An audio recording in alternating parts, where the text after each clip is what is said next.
Father to a murdered son, husband to a murdered wife, and I will have my vengeance. In this life or the next. 24 years after the award-winning Gladiator hit our screens, Ridley Scott has returned with the sequel. But here at Screen Rant, we're asking a big question. Why isn't Russell Crowe in Gladiator 2?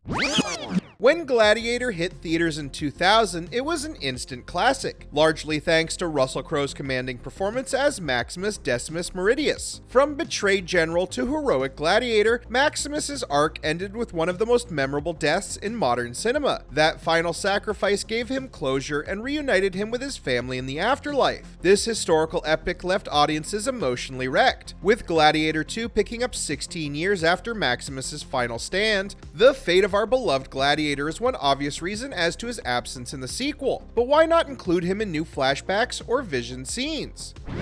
Russell Crowe himself has shared mixed feelings about a sequel. While he's expressed pride in Gladiator, he's admitted that he feels slightly uncomfortable with the idea of continuing the story. Crowe also joked about not being consulted during the development of Gladiator 2. This isn't a reflection of bad blood, but more a testament to the fact that Maximus's journey was always meant to be finite. Crowe's absence allows the sequel to carve out its own identity, without being overshadowed by his legendary performance. Upon his return to direct Gladiator 2, Ridley Scott also firmly stated that Maximus' story is complete. The sequel focuses on Lucius, son of Lucilla, who was deeply inspired by Maximus as a child, and also discovers he is the Gladiator's illegitimate son. By passing the torch to a new protagonist, Scott has ensured that the story moves forward, rather than relying on nostalgia. Including Maximus in flashbacks or supernatural sequences could come across as cheap and would risk undermining the emotional weight of his death in the first film. And let's face it, there's no topping that iconic farewell scene where he walks through the Elysian Fields, a moment that still resonates with audiences today.